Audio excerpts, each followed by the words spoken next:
Episode की शुरुआत होती है और हम देखते हैं कि सेंसेन कैफे से रिलेटेड कुछ कैलकुलेशन कर रही थी। तभी उसके पास गुशाओ आकर बैठता है और कहता है कि अगर वो ऐसे ही बिजी रही तो वो उसके साथ वेकेशन पर नहीं जाएगा जहाँ सभी लोग जाने वाले हैं। तब सेंसेन उसे मुस्कुराते हुए कहती है कि अगर ऐसा हुआ तो वो अपने दोस्त एरिक के साथ चली जाएगी और वो उसे कॉल करने लगती है, जिस पर गुशाओ सोचता है कि ये दोस्त ने अपने ही पैरों पर कुल्हाड़ी मार ली और उसे रोकते हुए बात को पलट देता है और पूछता है कि वो क्या कर रही है। तब सेंसेन उसे सारे डिटेल्स देने लगती है कि इतने दिनों में उन्होंने कितने इनकम की है, कैसे वो लोग आने वाले खर्चे मैनेज करेंगे और सभी को सैलरी देंगे।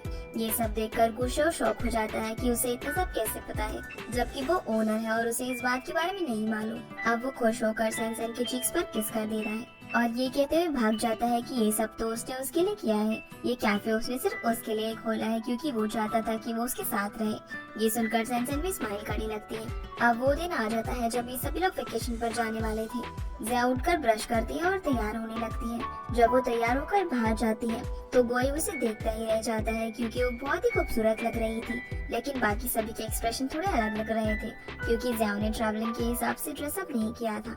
जब गोई ये नोटिस करता है कि सभी लोग ज़ियाओ को ही देख रहे हैं तो वो किसी प्रोटेक्टिव बॉयफ्रेंड की तरह उसके ऑफ शोल्डर टॉप को सही कर देता है। इसके बाद वो सभी अपने डेस्टिनेशन के लिए निकल जाते हैं, जहाँ ज़ियाओ और गोई के साथ कार में ये और जिन भी थे जो एक दूसरे से चिपके हुए थे। ज़ियाओ भी चाहती थी कि वो गोई का हाथ पकड़े, वो कोशिश भी करती है लेकिन उसकी हिम्मत जवाब दे देती है, पर गोई ये देख लेता है और वो फिर खुद ही उसका हाथ पकड़ लेता है, जिससे ज़ियाओ बहुत ज्यादा खुश हो जाती है। फिर वो सभी डेस्टिनेशन पर पहुंच जाते हैं, लेकिन ज़ियाओ तो अपनी हील से ही परेशान थी, वो ठीक से चल भी नहीं पा रही थी। गोई ये नोटिस कर लेता है, इसीलिए वो उसके लिए फ्लैट शूज लेकर आता है, लेकिन वो फिर भी इस बात पर ही फोकस करती है कि वो हील्स ही पहनेगी। अब थोड़ी देर में सभी खाना खाने के लिए रुकते हैं, जहाँ ज़ियाओ और गोई के अलावा वहाँ सभी लोग लव नूडल्स ऑर्डर करते हैं, जो उस रेस्टोरेंट की स्पेशल डिश थी। अब तक तो ज़ियाओ का मूड पूरा खराब हो चुका था और बची कुची का सर गोई उसके आईलैशेस में लगी हुई ग्लू को निकाल कर देता है। वो उठकर वहाँ से चली जाती है और उसके पीछे उसके दोनों दोस्त वो ये एस्यूम करते हैं कि गोई उनके सामने थोड़ा शाय फील कर रहा है, इसलिए वो सभी डिसाइड करते हैं कि वो लोग अब अलग अलग घूमेंगे। इसके बाद सब यही फॉलो करते हैं और सब अलग अलग हो जाते हैं, जहाँ फाइनली गोई ज़ियाओ को एक जगह पर बैठाता है और उसके शूज को बदलता है। वो उसके पैरों में मसाज भी करता है क्योंकि उसके हील के कारण उसके पैरों में निशान बन गए थे। गोई के पूछने पर ज़ियाओ कन्फेस करती है कि ये उनकी पहली डेट थी, इसीलिए वो बहुत ही प्रिटी दिखना चाहती थी और उसने इसीलिए ही ऐसा लुक चूज किया था। तब गोई उसे समझाता है कि वो जैसे ही है वैसे ही अच्छी लगती है और अभी तो उसे उसके साथ बहुत सारी डेट्स पर जाना है। ज़ियाओ ये सुनकर स्माइल करने लगती है। तभी वहाँ पर फायरवर्क शुरू हो जाते हैं, जिसे देखते हुए बहुत ही खुश हो जाती है और गोई को कहती है कि वो कोई विश मांगे और वो खुद भी कोई विश मांगने लगती है, लेकिन गोई तो उसे ही देखने में बिजी था। ज़ियाओ के पूछने पर वो कहता है कि उसकी सबसे बड़ी विश उसके बगल में खड़ी है। ये सुनकर ज़ियाओ स्माइल करने लगती है और कहती है कि उसने मांगा कि वो और डॉक्टर गोई हमेशा साथ में रहे, जिसके जवाब में वो कहता है कि वो दोनों उनके दिल में हमेशा साथ में रहेंगे और दोनों किस करने लगते हैं। अगली सुबह हम देखते हैं कि ज़ियाओ बड़ी हड़बड़ी में छिपते छिपते गोई की कार में बैठती है और जल्दी से चलने के लिए कहती है। फिर थोड़ी दूर जाने के बाद गोई उससे पूछता है कि क्या उसके पीछे मिस्टर लिन पड़े हुए थे, जो वो इतना भागते हुए सारा काम कर रही थी, जिस पर ज़ियाओ हंसते हुए कहती है कि अगर उन्होंने उन दोनों को देख लिया होता तो जरूर उन्हें भागना पड़ता और दोनों हंसने लगते हैं। फिर गोई उसे ब्रेकफास्ट का पैकेट देता है जो उसने खुद ही बनाया था। अब ज़ियाओ के कॉलेज पहुंचकर वो दोनों थोड़ी बातें करते हैं और फिर उसकी बिल्डिंग की तरफ बढ़ने लगते हैं। जाते वक्त ज़ियाओ कहती है कि उसने उन दोनों के लिए कपल टी शर्ट ऑर्डर की थी, जो कि उसने गोई के हॉस्पिटल भिजवा दी है और उन्हें टेंशन लेने की जरूरत नहीं है, उस पर स्कूल सप्लाईज लिखा हुआ है। गोई उसे कहता है कि उसे इन सब चीजों में इंटरेस्ट नहीं है और ये सब चीजें उसे बचकानी लगती है, जिस बात को सुनकर ज़ियाओ मुंह बनाने लगती है। इसके बाद वो कुछ और आगे बढ़ते हैं तो उसे xiaojing मिल जाता है, जो ज़ियाओ को बताता है कि उसका एक कॉन्सर्ट यूनिवर्सिटी में ही होने वाला है और उसे एक पार्टनर की जरूरत है, इसलिए उसने उसका नाम रिकमेंड किया है। ज़ियाओ ये सुनकर बहुत ही खुश हो जाती है, लेकिन गोई और xiaojing के बीच एक अजीब सी टेंशन था जो ज़ियाओ को भी समझ आ रहा था। फिर xiaojing उन्हें बाय कहकर चला जाता है। गोई ज़ियाओ की तरफ देखते हुए ये कहता है कि वो चाहता तो नहीं है कि वो xiaojing के साथ परफॉर्म करे, लेकिन वो ये भी जानता है कि ये कॉन्सर्ट उसके लिए कितना इम्पोर्टेंट है, इसीलिए उसे इसमें पार्टिसिपेट करना चाहिए। वो उसे पूरा सपोर्ट करेगा। ये सुनकर ज़ियाओ खुशी के मारे गोई की गले लग जाती है और xiaojing ये सब दूर से देख रहा था। सीन हॉस्पिटल में शिफ्ट होता है, जहाँ पर गोई को वो टी शर्ट मिल जाती है और वो ज़ियाओ को सरप्राइज करने के लिए उसे पहनकर यूनिवर्सिटी जाता है। जब ज़ियाओ उसे देखती है तो खुशी से उसकी गले लग जाती है और टी शर्ट पहनने के लिए उसे चिढ़ाती भी है। इसके बाद वो दोनों डिनर पर जाते हैं। जहाँ शाओ जैंग भी उन्हें ज्वाइन करता है। लेकिन रेस्टोरेंट में भी गुआई और शाओ जैंग के बीच का टेंशन खत्म नहीं हुआ था। जब जियाओ एक कॉल अटेंड करने के लिए बाहर जाती है तो गुआई शाओ जैंग को कन्फर्म करता है कि वो जियाओ से दूर रहे। लेकिन शाओ जैंग कहता है कि जब तक उन दोनों की शादी नहीं हो जाती वो तब तक ट्राई करता रहेगा। ये सुनकर गुआई को गुस्सा आ जाता है। जियाओ के आने पर गुआई को हॉस्पिटल से इमरजेंसी कॉल आ जाता है और वो जाने लगता है। तब जियाओ भी उसे छोड़ने के लिए बाहर जाती है, लेकिन वो तो उसे घर भेज देता है क्योंकि वो नहीं चाहता था कि वो शाओ जैंग के साथ अकेले रहे। पूछने पर वो ये कह देता है कि शाओ जैंग एक मैच्योर इंसान है जो सब कुछ मैनेज कर लेगा।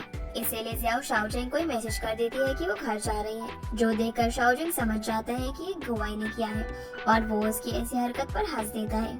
शाओ जैंग फिर यहाँ से अपने कुछ दोस्तों को कॉल करता है और यहाँ से जाने के लिए निकल जाता है। सीन चेंज होता है और हम देखते हैं कि गुआई के डैड उसकी मदर से कहते हैं कि गाओशी उनसे मिलने नहीं आ रही है और ना ही कोई कांटेक्ट कर रहे हैं और उन्हें ऐसा लगता है कि इसका रीजन गुआई है। जो बात सुनकर गुआई की मम्मी कहती है कि वो खुद ही गाओशी से इस बारे में बात करेंगी। आगे हम गुआई को देखते हैं जो कि एक ऑपरेशन करके बाहर निकला होता है और उसे फिर से बुला लिया जाता है। ऐसा ही कुछ हाल जियाओ का भी था, जो अपने कॉन्सर्ट के लिए बहुत ही बिजी थी और ऐसे ही दोनों एक दूसरे से बात भी नहीं कर पा रहे थे।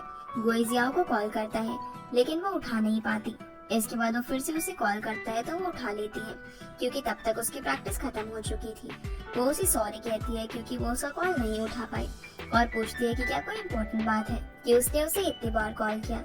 जिस पर गुआई जवाब देता है कि ऐसा कुछ नहीं है, वो तो बस कॉल पिक नहीं कर रही थी, इसीलिए उसे थोड़ी टेंशन हो गई थी। ये सुनकर जियाओ स्माइल करने लगती है और दोनों डिसाइड करते हैं कि अगले दिन शाम को 7 बजे दोनों गुआई के घर पर डिनर करेंगे। सीन डायरेक्टली अगली शाम को शिफ्ट होता है जहाँ पर गुआई अपने घर जाने के लिए निकल रहा था। तभी उसे उसकी मॉम का कॉल आ जाता है। वो उसे कहती है कि उन्हें एक लड़की से मिलना होगा, वो उनकी फ्रेंड की बेटी है और उसे कोई क्रॉनिक गैस्ट्रिक की प्रॉब्लम है जिसके लिए वो मान जाता है। घर पहुंचकर वो बेचैनी से जियाओ का इंतजार करने लगता है और इसी बीच उसे सारी बातें याद आने लगती हैं जब सेंसन ने उसे शाओ जैंग के बारे में बताया था कि वो और जियाओ कितने अच्छे दोस्त थे, या जियाओ के पेरेंट्स कैसे शाओ जैंग को ट्रीट करते हैं। अब ये सब सोचकर वो रेस्टलेस और जेलस दोनों ही फील कर रहा था। तभी डोरबेल बजती है और जब वो दरवाजा खोलने जाता है तो वहाँ पर जियाओ थी। वो हड़बड़ी में दरवाजे से अंदर घुसकर उसे बंद कर देती है ताकि मिस्टर लिन उसे ना देख ले और गुआई की गले लग जाती है। वो उसे सॉरी कहती है कि वो लेट हो गई। ऑल्दो उसकी प्रैक्टिस जल्दी खत्म हो गई थी, लेकिन उसकी टीचर बार बार उसे और प्रैक्टिस करने के लिए कह रहे थे और उसका फोन भी डेड हो गया था। तो गुआई उसे किस करके कहता है कि अब वो आराम से चिल करके डिनर करे और वो उसके लिए पोर्टेबल चार्जर लेकर आ रहा है। जियाओ डिनर में सूप देखकर काफी खुश हो जाती है और गुआई पहले उसके हैंड सैनिटाइज कराता है और फिर उसे चार्जर देता है। इसी बीच जियाओ उसके सूप पे कोरिएंडर डाल देती है और गुआई उसे अजीब ढंग से देखने लगता है। फिर उसका फोन थोड़ा चार्ज होने पर उसे शाओ जैंग का मैसेज आता है। अब उसे शाओ जैंग के मैसेज में इतना बिजी देखकर वो कहता है कि क्या उसे नहीं पता कि वो कोरिएंडर नहीं खाता है। ये सुनकर वो उसे सॉरी बोलती है कि वो भूल गई थी। अब ये बात गुआई उसे एक स्माइल देकर कहता है कि कोई बात नहीं और अपना सूप फिर से गर्म करने लगता है। इसी बीच वो टेबल को घिस घिस कर साफ करने लगता है और जियाओ समझ जाती है कि वो जेलस है, लेकिन पूछने पर वो डिनाई कर देता है और ये देखकर उसे हंसी आ जाती है। अगले दिन जियाओ उठते ही गुआई को मैसेज करती है कि क्या वो साथ में यूनिवर्सिटी चल सकते हैं, लेकिन गुआई मना करते हुए कहता है कि उसे कोई काम है। जब जियाओ भागकर डोर से देखती है तो वो सच में कहीं पर जा रहा था, लेकिन उसे इतना तैयार देखकर वो सोचती है कि इतना तैयार होकर वो कहाँ पर जा रहा है। अब सीन यूनिवर्सिटी में शिफ्ट होता है जहाँ पर जियाओ थोड़ी अपसेट थी, जो शाओ जैंग भी नोटिस करता है और इसके बारे में पूछ लेता है, लेकिन वो उस बात को टाल देती है। तभी शाओ जैंग फाइनली उससे पूछ लेता है कि क्या वो उसे कभी पसंद करती थी, जिस पर जियाओ ऑकवर्डली जवाब देती है कि हाई स्कूल में, जिस पर शाओ जैंग कहता है कि उस वक्त वो भी उसे पसंद करता था और हमेशा से करता है। काश उसने उसे उस वक्त ही बता दिया होता तो आज वो दोनों साथ में होते। तभी जियाओ जवाब देती है कि ऐसा नहीं है, उस वक्त जो उसकी पसंद शाओ जैंग के लिए थी वो बस एक छोटी लड़की जैसे बड़े लड़के को भाई की तरह पसंद करती है वैसी थी। ये बात उसे बहुत बाद में जाकर समझ आई, लेकिन जो वो गुआई के लिए फील करती है वो अलग है, वो लव है जो उसे डिस्क्राइब नहीं कर सकती। अगले सीन में हम गुआई को सेंसन के कैफे में देखते हैं जहाँ पर वो एक लड़की के साथ बैठा हुआ था। वो लड़की उससे पूछती है कि वो उसके बारे में कितना जानता है, जिस पर गुआई मेडिकल टर्म्स में जवाब देता है कि उसकी क्या प्रॉब्लम है और वो लड़की हंसने लगती है। ये सब सेंसन भी देख रही थी और उसे अजीब लगता है कि गुआई एक लड़की के साथ यहाँ पर आया है, इसीलिए वो किसी को कॉल करती है। वहीं दूसरी तरफ जियाओ शाओ जैंग को सॉरी कहती है, जिसके जवाब में वो कहता है कि उसे सॉरी कहने की जरूरत नहीं है। तभी शिया को कॉल आता है जो सेंसन का था। वो उसे गुआई के बारे में बताकर कैफे बुलाती है जिसके बाद जियाओ कैफे में होती है और वो छिपकर सेंसन के साथ गुआई को उस लड़की के साथ देख रही थी। गुआई उस लड़की से कहता है कि शायद उसे कोई गलतफहमी हो गई है, उसे तो सिर्फ ये बताया गया था कि उसे कुछ मेडिकल इश्यूज हैं और अगर उसे पता होता कि ये ब्लाइंड डेट है तो वो कभी भी नहीं आता। वो लड़की भी थोड़ी अंडरस्टैंडिंग वाली थी, इसीलिए वो उसे कहती है कि उसे लगता है कि शायद उसकी कोई गर्लफ्रेंड है, जिस पर वो स्माइल करते हुए हाँ कहता है और बोलता है कि वो बहुत ज्यादा क्यूट है। अब जियाओ को गुस्सा तो काफी आ रहा था और उसके गुस्से को बढ़ाने का काम गुशाओ करने लगता है और कहता है कि गुआई की फैमिली के सभी लड़कों पर लड़कियां मरती हैं और भी बहुत कुछ। ये सुनकर जियाओ का दिमाग बहुत खराब हो जाता है और वो गुशाओ को निशाना बनाकर गुआई को बातें सुनाने लगती है कि गर्लफ्रेंड होने के बाद भी लोग ब्लाइंड डेट पर आते हैं। वो और भी बहुत सारी चीजें बोलती है। तभी वो लड़की जियाओ को देखकर पूछती है कि क्या भाई उसकी गर्लफ्रेंड है। तब उसके हाँ कहने पर वो कहती है कि ये तो सच में बहुत क्यूट है। अब गुआई उसके पास जाता है लेकिन वो उस पर ध्यान नहीं देती और गुशाओ पर कॉफी फेंक कर चली जाती है। बेचारा गुशाओ तो सोचता ही रह जाता है कि आखिरकार उसने किया क्या है। फिर बाहर जाकर गुआई जियाओ को गले लगाकर सॉरी कहता है और बताता है कि उसे इस बारे में नहीं पता था और वो भी xiao zhang के साथ बहुत ज्यादा टाइम बिता रही थी, इसलिए वो जेलस हो गया था। फिर जियाओ स्माइल करती है लेकिन वो अब भी गुस्से में थी, इसीलिए वो सजा के तौर पर उसे कोरिएंडर फ्लेवर की आइसक्रीम खिलाती है जो उसे बिल्कुल भी पसंद नहीं आती। इसके बाद दोनों खुशी खुशी घर चले जाते हैं, जहाँ पर गुआई उसे एक मैगजीन दिखाता है जिसमें उसका आर्टिकल छपा हुआ था और उसमें उसने लास्ट में जियाओ का नाम मेंशन किया हुआ था। उसे थैंक्स कहा था उसकी जिंदगी में खुशियाँ लाने के लिए। ये देखकर वो बहुत ज्यादा इमोशनल हो जाती है और उसे गले लगा लेती है। फिर दोनों खुशी खुशी एक दूसरे को आई लव यू कहते हैं। सीन फिर गुआई के पेरेंट्स पर शिफ्ट होता है, जहाँ गुआई भी था। वो उनसे कहता है कि उससे अपनी गर्लफ्रेंड के बारे में बात करनी है, जिस पर उसकी मॉम कहती है कि उन्हें पता है कि उसकी गर्लफ्रेंड जियाओ है। उसके पूछने पर वो बताती है कि गाओशी ने उन्हें बता दिया था, जिस पर वो पूछता है कि अगर उन्हें इसके बारे में पता था तो उन्होंने ब्लाइंड डेट क्यों फिक्स की। जिस पर उसके पेरेंट्स कहते हैं कि जियाओ भी छोटी है और इमेच्योर भी है, वो तो हमेशा सर्जरीज में बिजी रहेगा, तो क्या जियाओ इस बात को समझ पाएगी, इसीलिए उसके लिए गाओशी ही बेस्ट है। दोनों हमेशा साथ में रहते हैं और मैच्योर भी हैं। ये बात सुनकर कोई जवाब देता है कि ये उसकी लाइफ है और उसे अपना पार्टनर चूज करने का हक है। जियाओ मैच्योर है और अच्छी भी है और अगर वो लोग चाहते हैं कि वो गाओशी से सिर्फ इसलिए शादी कर ले कि वो दोनों एक जैसे हैं, तो ऐसा नहीं होगा। जिस पर उसके फादर कहते हैं कि वो नहीं मानेगा, इसलिए वो तो सिर्फ उसे टाइम दे रहे हैं। तब गुआई उन्हें स्माइल करते हुए कहता है कि जब लोग जियाओ से मिलेंगे तो वो भी खुश हो जाएंगे। इसके बाद सीन चेंज होता है, जहाँ पर जियाओ सेंसन के साथ लंच करके गुआई के लिए खाना लेकर हॉस्पिटल जाती है, जहाँ वो दोनों अभी खाना शुरू ही करने वाले थे कि गुआई को जाना पड़ता है।